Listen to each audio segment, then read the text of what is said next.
Hello there, my name is Dasha Kelly Hamilton. I'm the Poet Laureate for the City of Milwaukee and for the state of Wisconsin.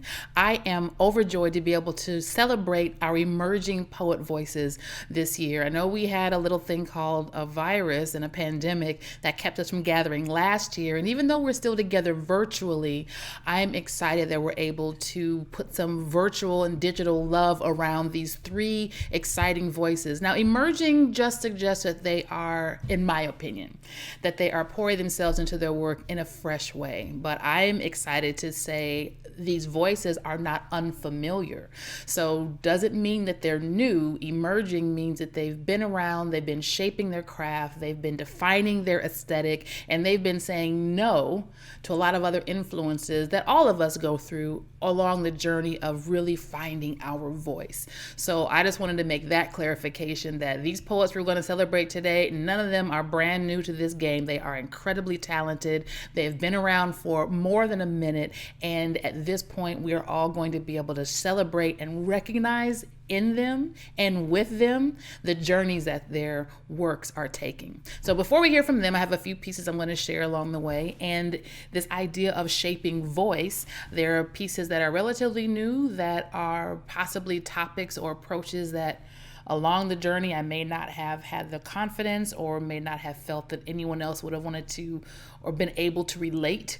So that is all also to say that we are always emerging as artists and as poets. So this first piece is called Let's Go. Mark and set. 1, 2 does not guarantee 3. Let us go.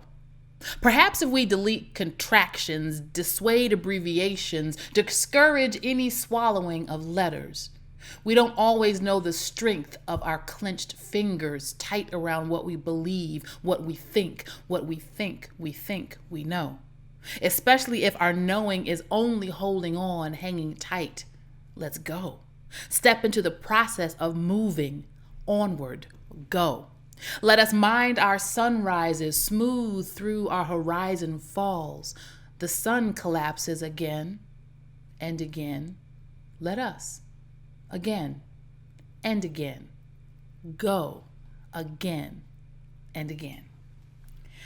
Matthew James Gutierrez is an author of a bilingual poetry book entitled Notes I Wrote Along the Way.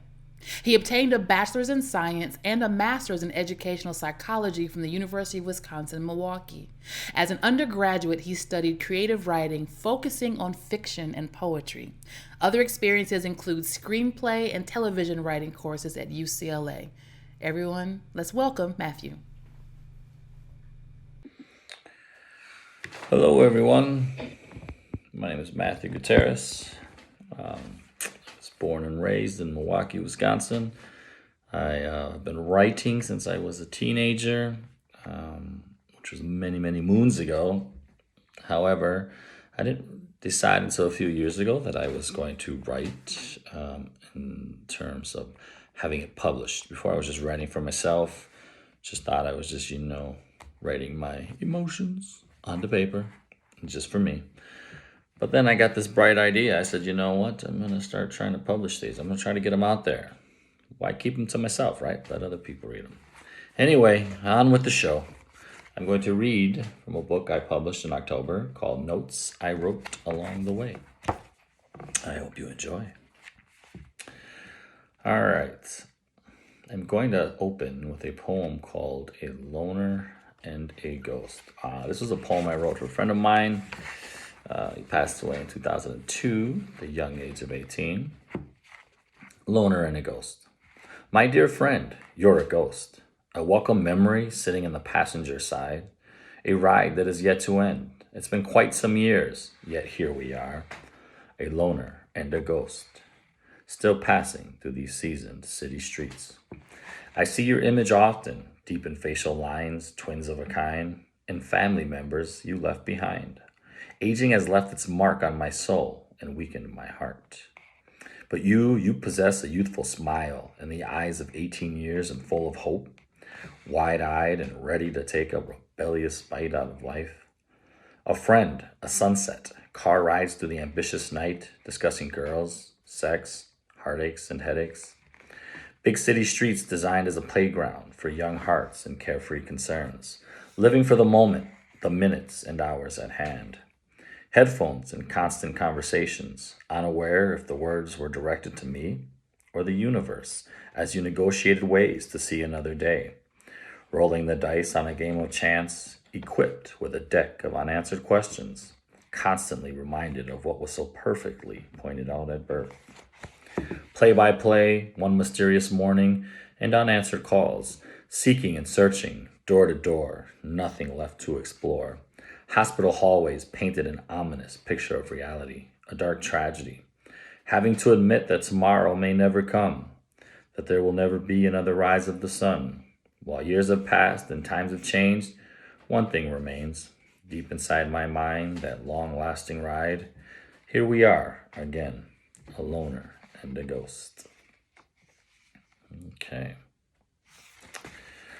This poem is called Longing. She is as precious as the sun is yellow, a warm cheek to run your hand over. Her skin is soothing and addictive in a preferable manner. A shot of passion, fresh air infused into my soul, a burned bridge repaired, a pathway to a sought-after sanity. Her smile burned right at the edge of my memory bank. From loose soil, she pulled me like a flower. Pressure applied as her fingers ran freely. Movements under the moon. I am so far gone.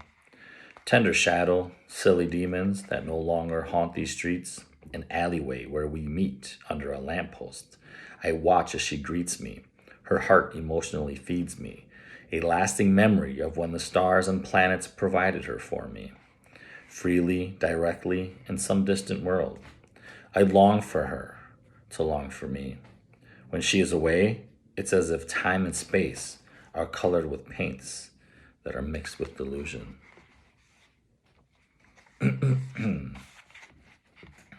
Okay. This next poem is called Appreciation.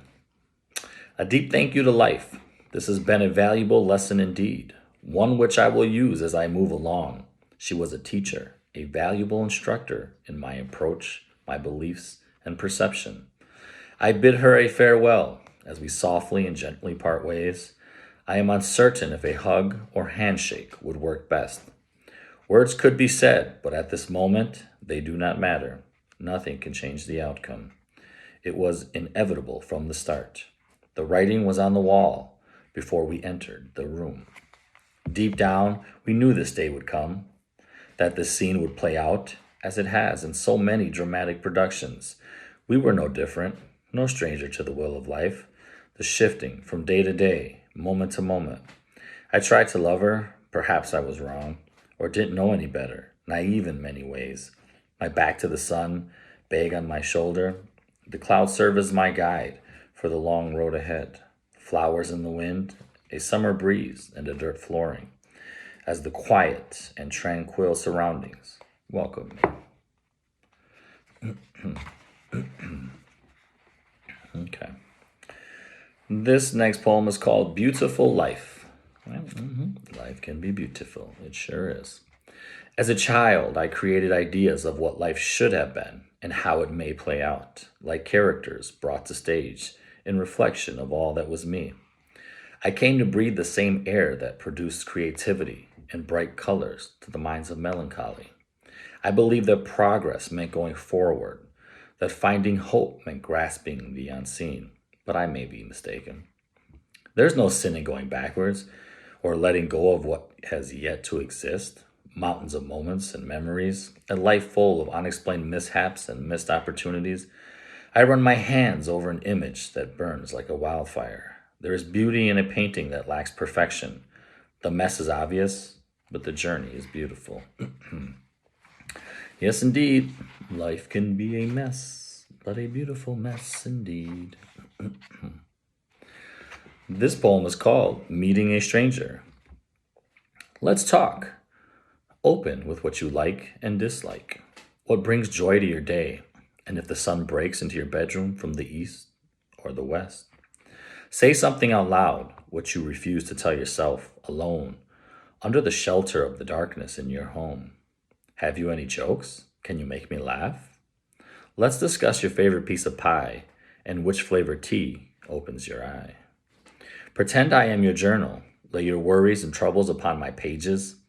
Write the words that sadden your heart and bring tears to those big brown eyes. Maybe it would be best if we spoke of cheer, happier times, when your family spent summers by the lake, exchanged holiday hugs, held hands around the table as an elder led prayer. Pick a topic, whatever topic you please. I long to sit on this bench and listen to the words that make up your mysterious life. Okay. All right. Enjoy the moment. We just are, and at this moment, that is good enough.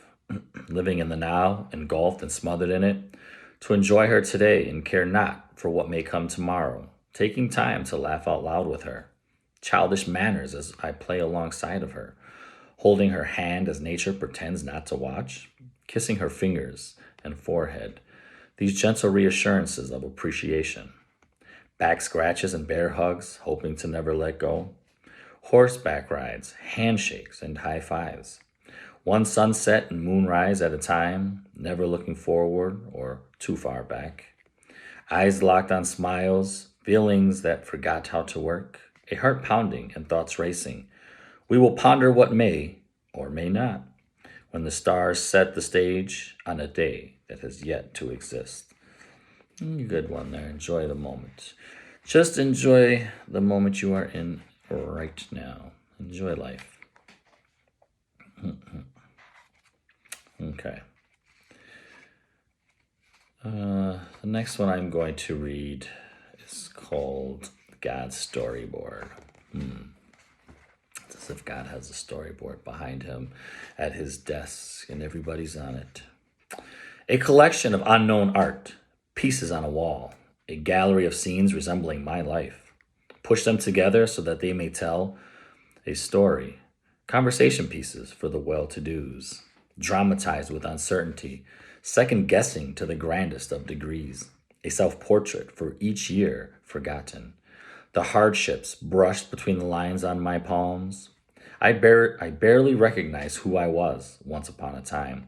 I often reflect and cringe at those naive moments. Life has taught me well, schooled me in a sense, educated me in the wisdom of where exactly my place belongs in the ever-shifting universal portrait hanging on God's wall of shame. It's true. Life will school you. And to show you where you belong in life. Everybody has a place and a purpose. This one is called Lifelong Story. It is on glorious mornings such as this that I look back at all that had been and what has not been in my life. I welcome memories of the past. Some greet me with a wide smile dipped in sunshine while mentioning moments based on joy and fulfillment. And others that haunt me like monsters in a closet.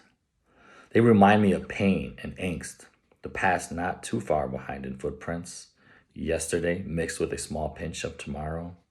My ghost remains in places that I regret leaving it behind. Emotions written on my brain with permanent marker. I hope that all is well with those I have experienced in passing, as you too. May I be a fond memory in past tales they tell children. It is better to have lost me than to never have known me. I do not remember names. Old age has gifted me with forgetfulness. But I do recall feelings created in my presence. The smiles, the tears, love, or the lack thereof. They linger within these poems, these lines. They made imprints on my journey through this life, building a skyscraper of a story that may never be written. Hopefully, I am writing it right now. All right. Recreating romance. Here I am at the beginning, having to retell my story, explaining who I am, what I should have been, and who I want to be. New exchanges begin with a handshake and end with a hug. Discovering the color of your eyes while imprinting your smile into my memory. What makes you laugh? What makes you cry? What wakes you up in the morning and tickles the curiosity in your soul? Explain to me the day, the year, and month which the angels brought you into this world, matching the signs and stars to your personality and past lives. What's that tattoo on your right shoulder? Does it mix with my mood? That one I wrote, I did meet a stranger. She had a nice tattoo on her shoulder. All right. This one is called Imaginary Home. It's time to go. The train is boarding. Stamp my ticket. I am a passenger seeking refuge in some other station in some other part of the world. My surroundings no longer suits me. It refuses to change. These people, these faces, some shift, but the majority remain the same. They foolishly insist they know me. Perhaps on a surface level, yes, but they never searched for the soul inside. Whispers and rumors of who I may be, conjured up stories of which character I play. My story, pre-written by the hands of outsiders. They refuse to let me edit or correct errors, to shed my skin or assume a new identity. The pressures and expectations remain. I must move on if I am to grow. Forcefully, the environment must change. Yeah, I think I wrote that one. You kind of think about sometimes, if you ever felt like you just kind of don't belong where you are anymore and you need a new scenery. You need a new environment. This one is called Creativity Wasted. I was molded into an abandoned dream, broken on purpose, executed to a demanding degree. Class with no walls to hang upon, no hands to reach for, time wasted on creativity without a calling. The meaning of life gone over my head, wasted hope and dreams left on the roadside, an empty pen and blank paper, and a misspelled signature. I am the founding father of failure. My head hung so low that it looks to the sky. The rain disguises my tears. Forgive me, Father, Mother, Creator of all. I have wasted what was given to me.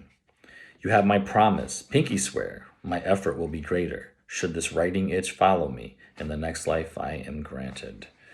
That one there kind of is just, I was writing since a teenager, but I didn't start putting it out until a couple years ago. So I kind of felt like, with this one, I should have been doing it earlier. I should have been doing a lot more. I pinky swear I will in my next life. You have my promise. Okay. This one is called Connecting. The energy, the synergy. Who am I to you? Behind a curtain filled with mystery and wonder, unaware, but so sure that I want to be near you. Fingertips touch, eyes closed. I feel your face to understand your eternal story. Stare into your eyes, speaking to your soul. Our toes touch as we inch closer. Your naked body slowly presses against mine. Familiarity and nerves working together as one.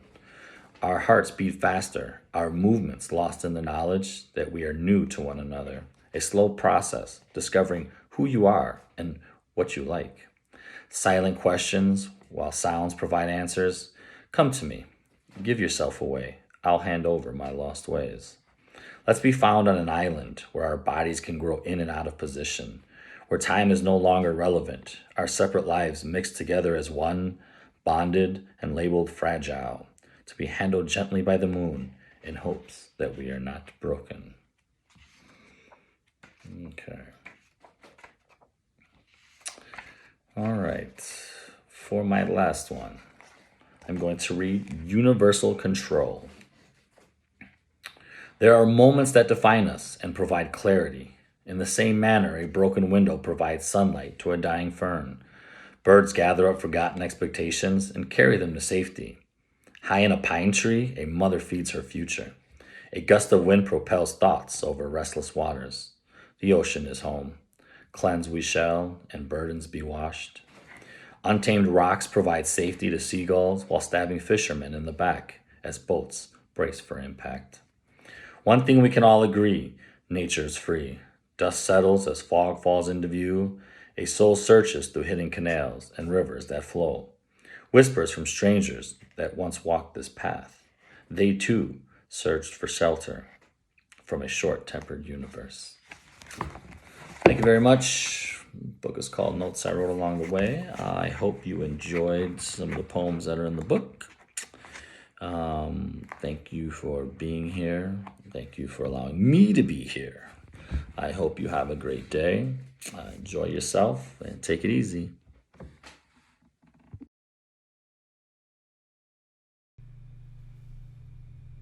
Divining.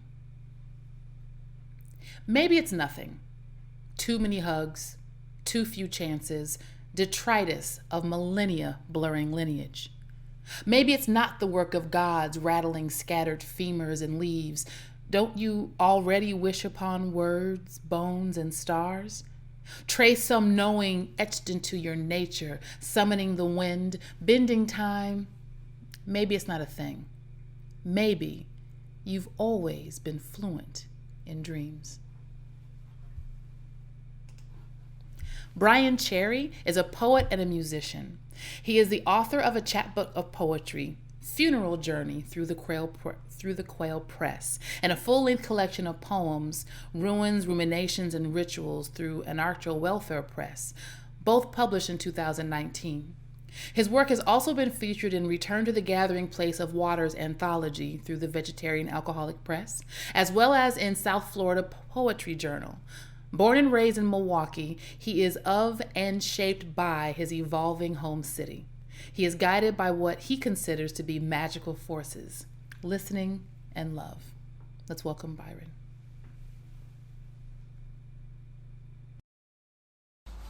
Hello, hello. I'm Brian Cherry. You are whoever you are, and that is amazing and special. What else is special is getting to gather with you guys in any manner that we can right now. I felt really honored to be asked to be a part of this program. So yeah, thank you for that. Thank you, St. John's, for asking me to be a part of this. I want to start off by reading some poems from a chapbook that came out in 2019 of mine. It's called Funeral Journey.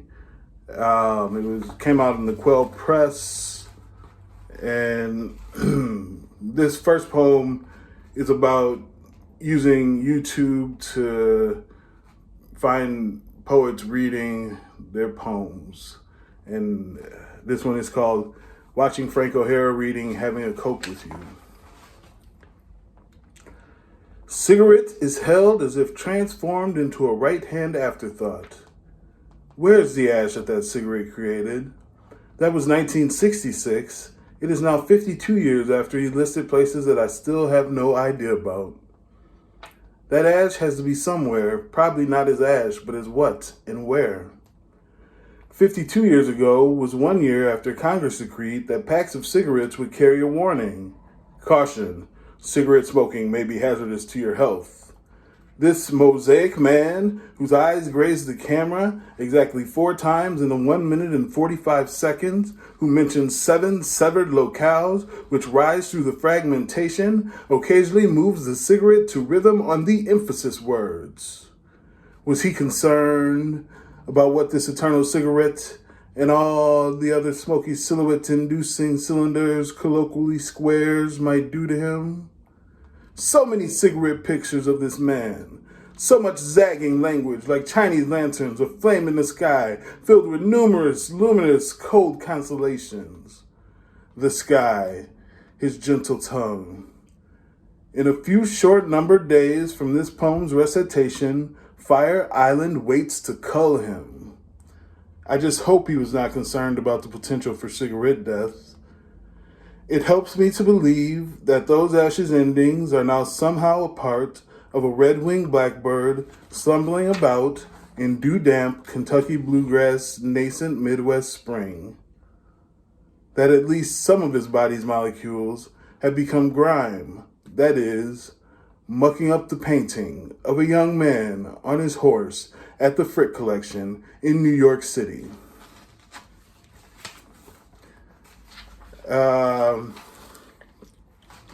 So this next one, has taken on greater importance to me, at least with everything that's been going on the past year. It's called War Games. It helps not to be so human. It humans not to help being so helpless. As ground grumbles under shanking steps, as the moon waxes under uncertain wings, these machines less than care. These metaphors of opening earth. In the distance, salutations are given to less than an acquaintance. Intangible blurry images image us as an aberration from non-being. These are just places, monsters who act maudlin in memory. The bedroom floor, its bent nature, its slippery acts of violent valor. Look at the gist of the gyrations as they topple delicately placed cairns. The earth is a tomb and a womb. We are of the earth. What are we? So the last one I'll read from this chapbook is one that occurred right in this kitchen where I'm coming live and direct. Well, not so live. I'm in the past from where you guys are at watching this, but that's a whole other logistical thing to think about. But happened in my kitchen. It's about my son. It's called Pear and Bluish Ceramic Bowl. This pear sits in bowl, kitchen bending itself to keep it. In a number of days that is already written, it will be lovingly cut and skinned into 7 pieces. A son, soon to be 2, will eat the honeyed flesh of 4 of the sectioned pieces. And between impermanent handfuls of macaroni and cheese, with a mouth engorged with sustenance, he will point to the ceiling fan. What's that, Daddy? It is my first time here too, son. I drip, trying to find my mind. When was that pear attached to tree? What composition did the soil harbor? What machine or human harvested it? What truck jostled it across mannerisms of fissured land? Matter cannot be created nor destroyed? Who tells these stories? Can they be asked if this sun's matter had ever lain with this pear's matter while woven into the emptiness prior to the story of the Big Bang? Time is just gravity, or is it the other way around? Almost 2 years old, almost infinity, almost a boy, almost a pear. So I think we'll continue down the road talking about things I do with my kids.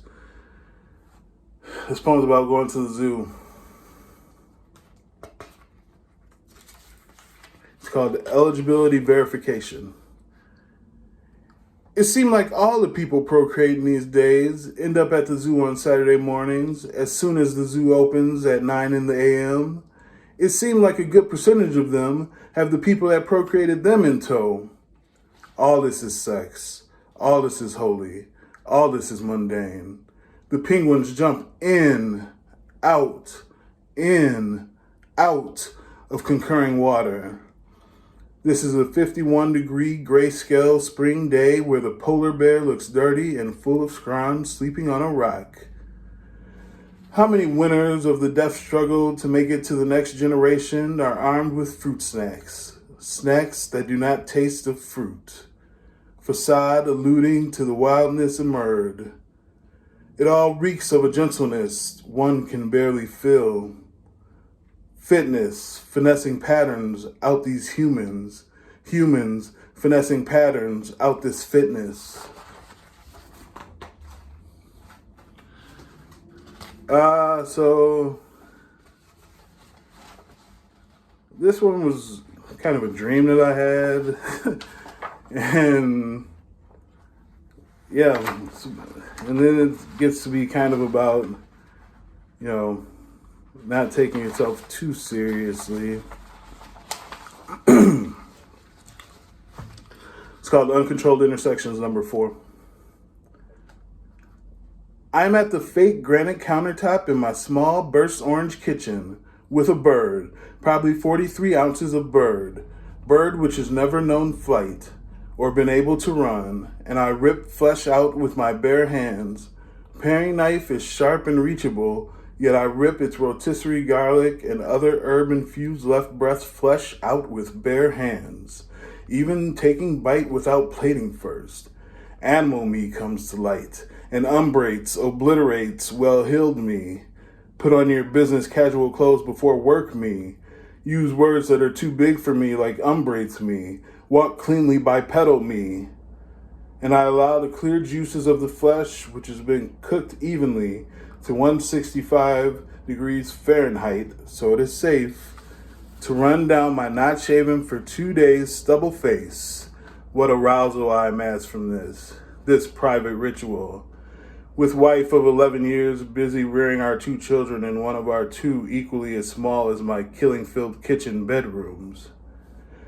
As she thinks, I am carefully, gently caress-cutting this Costco-procured bird that I am raving for, ravishing in real time. After my splurge of anti-reticent behavior, I pick up paring knife and pare this bird down to 4 portions. Still lush, with mandible pushing bird flesh upward to maxilla, bird flesh now grinding in incisors, canines, premolars, and molars, the lust contained, but still unmoored.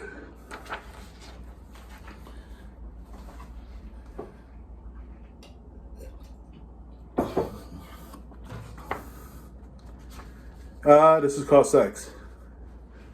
Man, it's fun to assimilate, assemble from child's play, curse at the gods, make them from human minds again, birth, the egress digression, curates ancient bone marrow in the modern malaise, and nights consumed with manic prayer, so there it is in full relief, contents plastic and shone through, with inescapable light caused by those keeping it hid.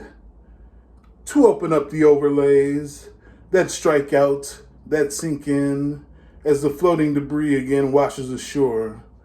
The night fills, their silence, their productivity, the emblem of the next to be entombed, entertained by the oldest folk dance.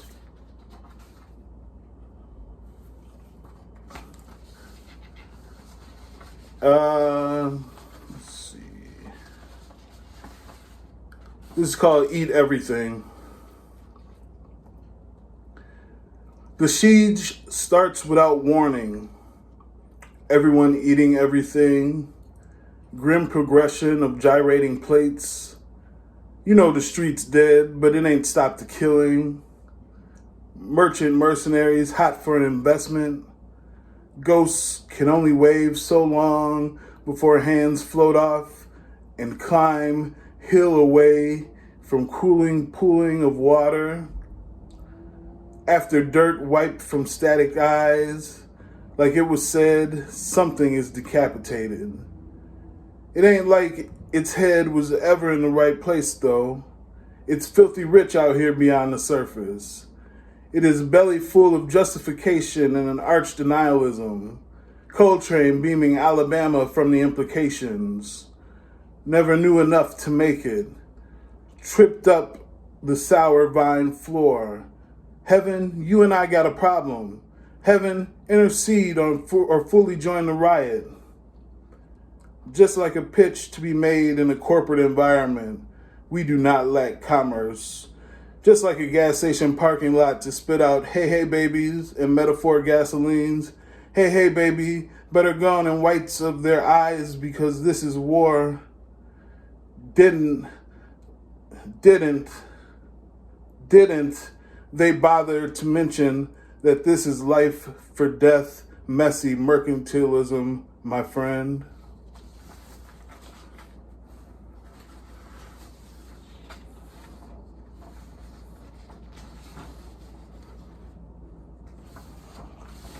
It's called slush. Cardinals somehow settle in snow. Split lip pouring dead star matter into the light. Them like holy static, stoic beaten wave. Angel wings coming out of ground like transparent broccoli shrouded in leaf. Hosannas histrionically flee from tavern to tavern with lips pursed, with lips pursed. In the mother maw was Sunday morning, already here, already betrayed. The choir of drunks in dresses and denim trousers, demigods really, demure and amazing, poured out their climax. Deconstruction of Isaiah's vision in real time, in death throes, as if we don't know who'll be holy, holy, holy within this thin apparition night. Let wet the red pool on lip linger so that they may taste the slush rush.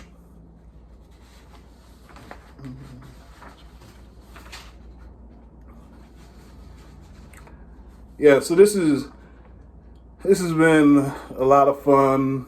I look forward to, meeting when we can meet in person. I look forward to hearing the remainder of the program that's to come. Just like I was saying, real honored to be a part of this. I'm going to read, I think, one more poem and then call it a day. This is called On Minnesota.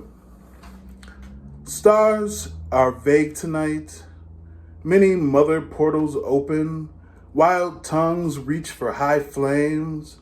Thelonious Monk plays brilliant corners on a zephyr. The people lock arms. The ritual calls for blood.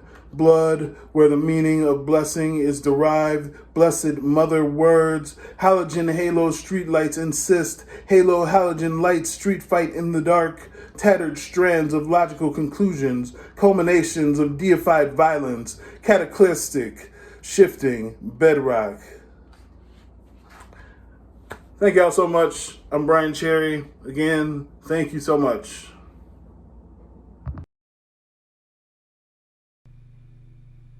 Tilt. Over his shoulder, the wall frame interrupts, politely at first, urging my attention. Urgently, the more I ignore its leaning angle. Behind his back, the framed painting invades conversation about the kids, about work, about news stories, about consuming less dairy. Outside of his knowing, our framed art hangs at a tilt, absorbing the details for pickups, the new coworker's name, fun facts about oatmeal, taunting me to set its angles straight.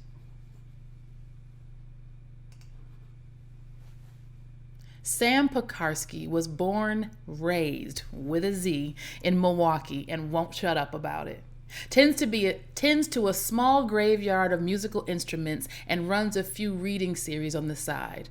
No MFA, no PhD, no gods, no masters, just hugs and kisses. Everybody, let's welcome Sam.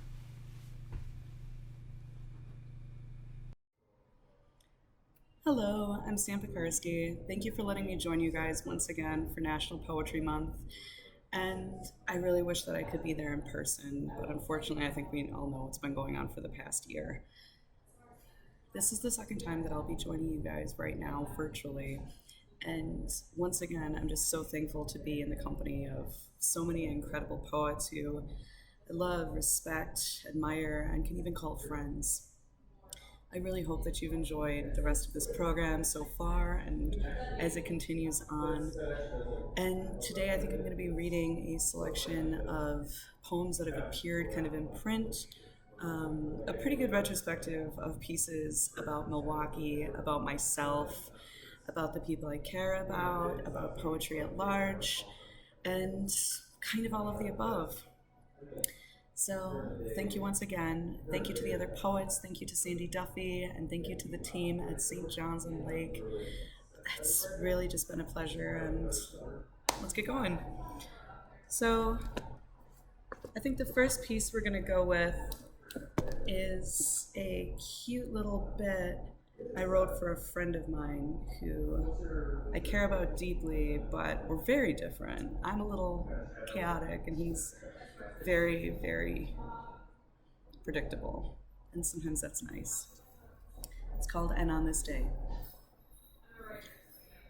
So he's writing again. So he's been taking inventory of the things that come before night and such, of moments collected. The last time, the first time, the rails and the bodies, errant yelling with dissonance, distance. There's something measurable about time, sure and always quantifiable. But the practicality of a graduated cylinder suits him well, something about parallels and lines, and now I'm making this all up. Because quietude has no name, only a few inhabitants at dawn, dusk days. Because quietude is the smell of dust without presence of age or adage, because it's easier to say something than do anything. Why bother? Trains can't pause, pressing play when I feel like it might be worth its weight in salt to put my hands to work again. All right. Next up, we have a couple pieces from this collection, Return to the Gathering Place of the Waters. It was put out by Vegetarian Alcoholic Press as a response to a collection that actually started in the 70s with a very different cohort of Milwaukee poets. So we all kind of gathered ourselves in the same place as where the original picture was taken.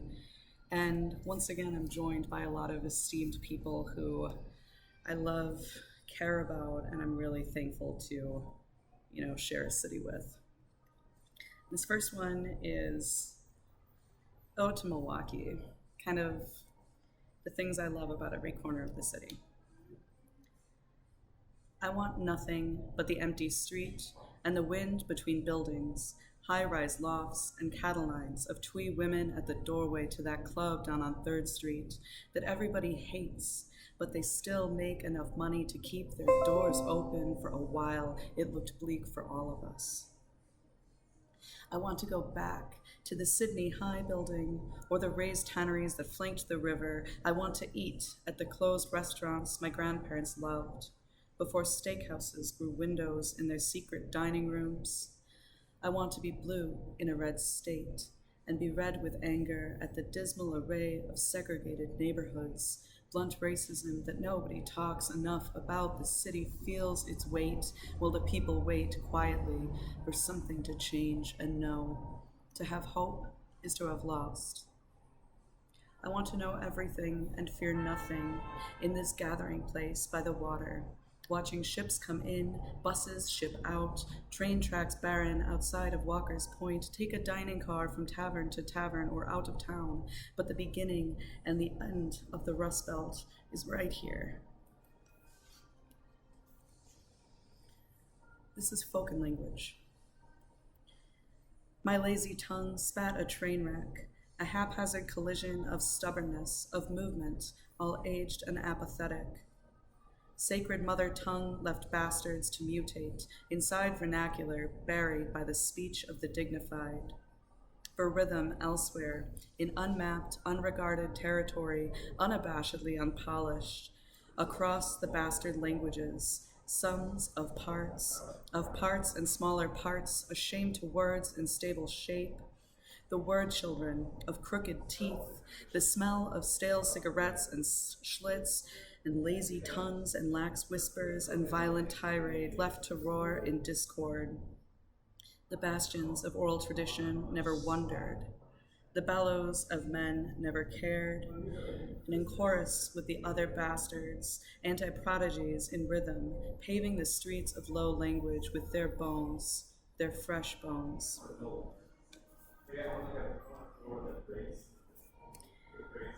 This is a series of poems written kind of about approaching a day in the way that you would approach writing a poem, if that makes sense. And I'm not sure it will, but think about it as maybe something that could be heard more atmospherically. Critically, look at these poems. They fall across the page like fainting bodies, all structured skirts and lavish fabrics, in pretty caricatures, all of them. Poems like afternoon champagne, poems like shopping on the internet. These just aren't my bodies. These aren't my shapes. And they fall out of me. I can't place their legs in a strata of my own with this guilt and glide, so sudden and so soft, with bone breaks instead. Now the stanza's toes touch, and I'm screaming, telling him to let go. Sparingly. I want to fight a ghost. I want to fight your ghost. Let that little man of you ooze up to my fists. It holds its shape in midair. And watch me watch it lilt for me. Watch it swell and spin. Spirits spilled and made for this. I collect them like jewels. And as I die again and again, the estate sale becomes even more elaborate. So try to hate me. It's fine. It's fine.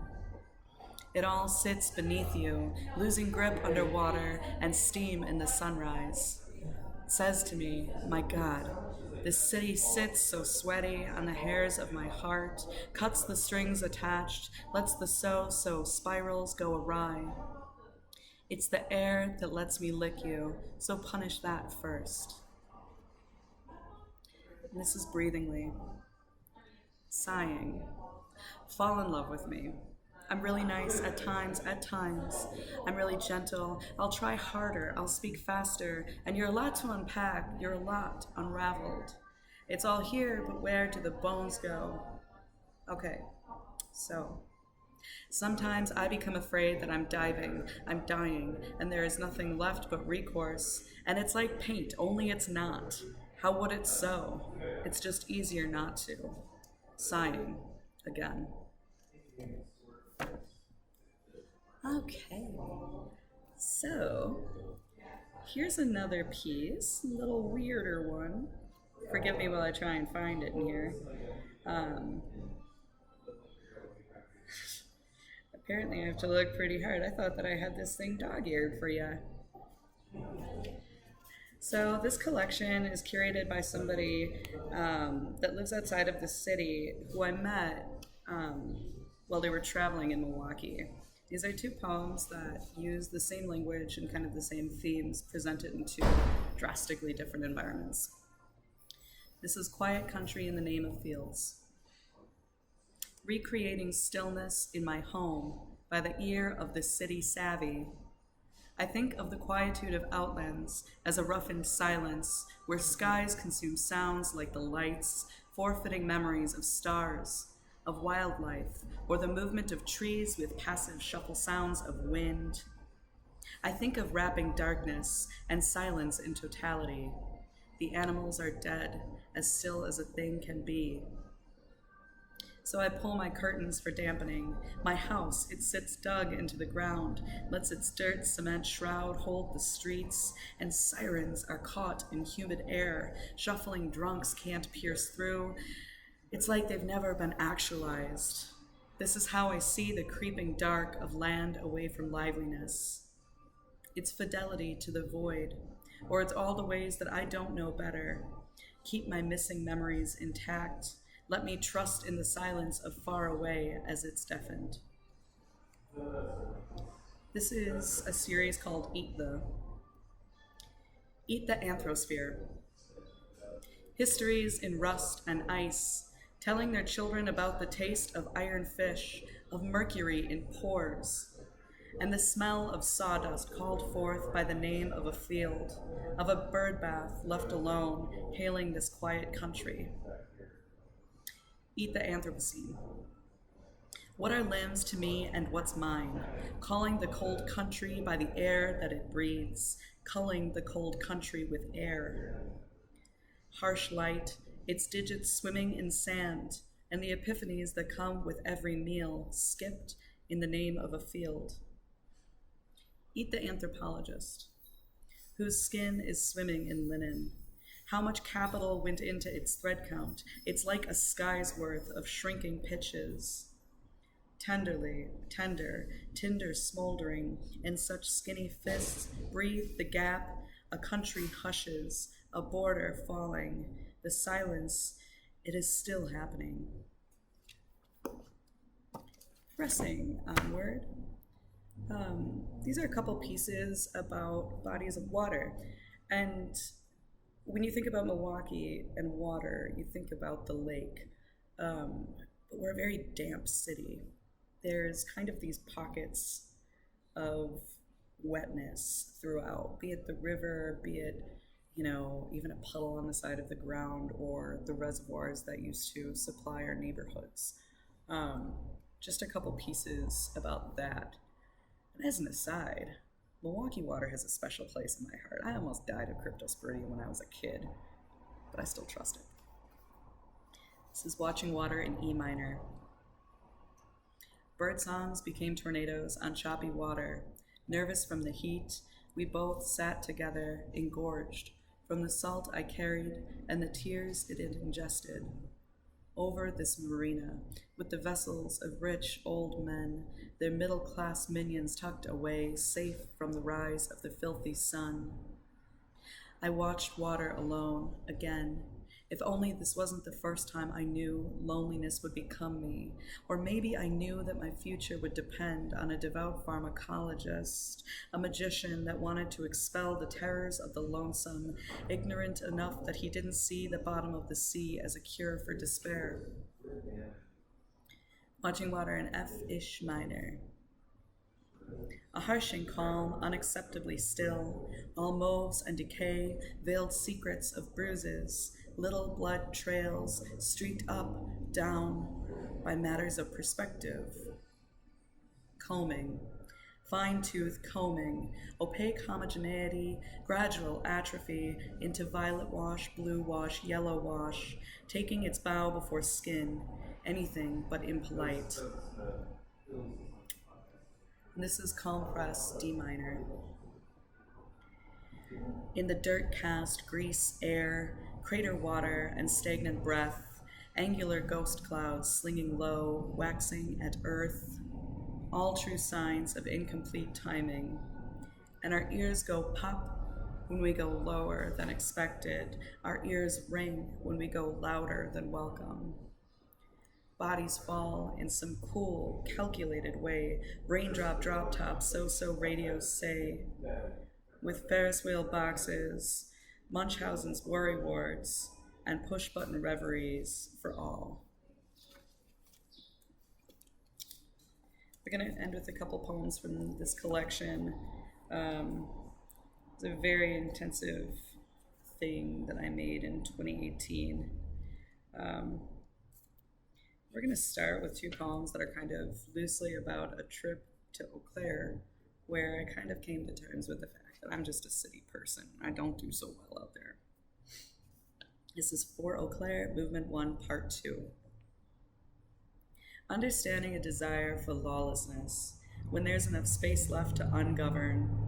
Houses strewn with snow, built in an effigy of unwed wind, its breath speaks in such a terse ostinato. Piercingly, she says it's been enough time between cities. She says she's going to be something grave tonight. She says she's going to a show, and she doesn't, but says she did. It's softer that way, languid, and so very becoming. Our legs look long, in a place without sewers. City tunnels for the sickly, creeping vanish in this place. Vanish is a word for city widows. Vanish is a place I'd go to in the Bible, is a light and irresponsibly vacant state of mind, is a stop on the highway, is 15 years of snowshine. Vanish is where I'd go to die if it fits in the itinerary, and out here I reject the expanse.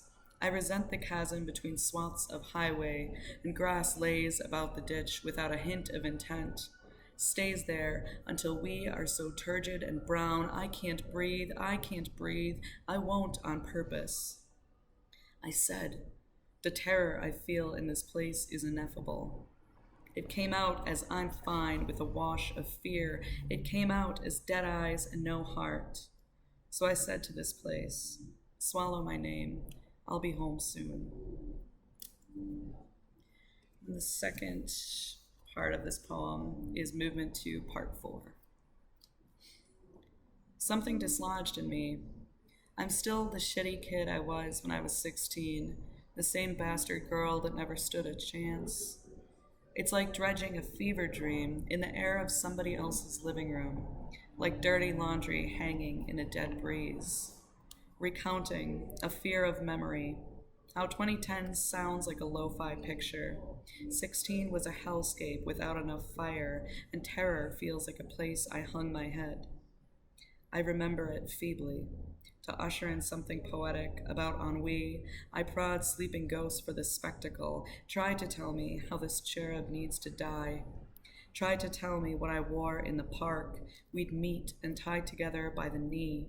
My body smelled like sharp grass for days. My body, your body, remembers it gently.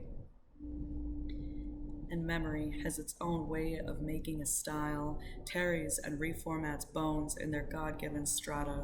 We are so elated, and the band is so elaborate, I can't stomach it, even now. And we're gonna end with a poem that I wrote after a conversation in a pretty special place to me, a bar, the Jazz Estate down on Murray Avenue. I had a conversation with a gentleman about a friend of his that had recently passed away, and they were both vocalists, Dick Tate and Floyd Dorsey, respectively. Jazzman says, I miss my friend, like I miss my other voice. My hand hangs lonely, these cuts get shallow, and he says, he was older. He sees it all a little deeper. He knows it was too quick, too catching, but death hit in a soft cocoon, in 1 year, out the other. Says he won today. Says he was lucky, and the machines behaved. Says he don't know how he made it across the street. It was like I was 10 feet tall and bulletproof. He says, I don't know if somebody shot me, but I sure didn't feel it. All right, guys, thank you so much. Once again, thank you to everybody involved in this project, and I hope that in the future we'll be able to visit you in person, maybe next Poetry Month, maybe sooner. But either way, take care and enjoy the rest of the poems on this program. Bye-bye. Creatives. The fathers have been wrong. Neither wits nor years have been wasted. Loosely spent, perhaps, scattered and prayed over like seeds. Rejoice the harvest. Turns out the mothers were right about rainy days, though. About positioning barrels under the sky, about dreams plummeting and evaporating. Curse the drought. Never mind the second cousins, supervisors, in-laws, pewmates, classmates, and the warm-hearted ex, ever concerned under the breath, unconvinced and unimpressed. Condescension is a learned language, ill-fitted for the expanse of their genuine affections. Cherish the village. Gather the creatives. Muscles taut from bending humanity into open windows and magic carpet rides. Harness our wattage of will, carrying narratives from the perimeter to the conversation centers. We vibrate with imagination, with abandon, with reverence, with arduous hope. Honor our breath. Thank you all for being here today. Thank you all for scribbling, and thank you all to our poets, to our emerging voices, for tending to your journey. We're following you and your words the entire way.